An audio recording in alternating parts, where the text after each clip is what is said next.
If you've lived in Erie for any length of time, you know how lake effect snow works. Snowfall amounts can vary widely from one location to another. Lake effect is local, and it all depends on exact wind direction and where the most intense lake effect snow bands are.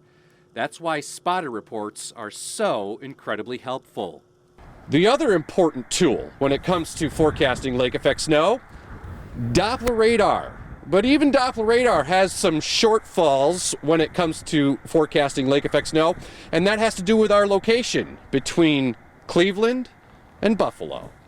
Well, radar is interesting because the Earth isn't flat. So we set these radars down at various airfields across the country, and because of the curvature of the Earth, that radar beam where it's seeing the weather, if you will, above the ground, it quickly increases in height as that energy beam goes out into the atmosphere just because of the curvature of the Earth.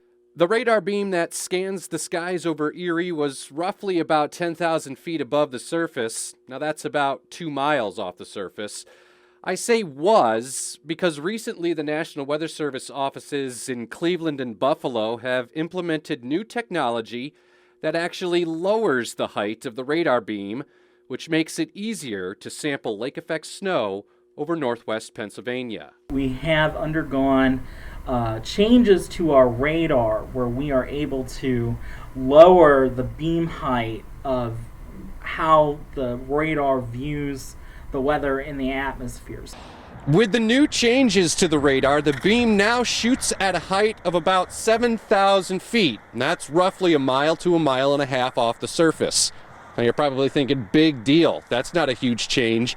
But when it comes to lake effect snow, it is a big change because lake effect snow is a shallow process in the atmosphere and most often occurs within the first couple thousand feet off the surface. So with the old radar strategy that we had the beam over Erie at 10,000 feet, so there are times where the radar didn't show that anything was happening. Meanwhile, it's a raging snowstorm in Erie. So by lowering, we can see a little bit more of that and have at least a better understanding that snow is actually happening without having to call someone or see what the departments of transportation are doing or anything like that. While Doppler radar is arguably the most important tool when it comes to forecasting lake effect snow, there are other forms of remote sensing that we can use. One of those is called GOES-16. It's satellite imagery. And what that satellite does is it detects if there's ice in the cloud by using temperature. If there's ice in the cloud, it's a pretty good bet that it's probably snowing. So, with satellite imagery, Doppler radar, and now that the radar beam has been lowered, the bottom line here is the more we can see, the better off we will be at preparing you for the next lake effect snow event. I'm meteorologist Craig Flynn.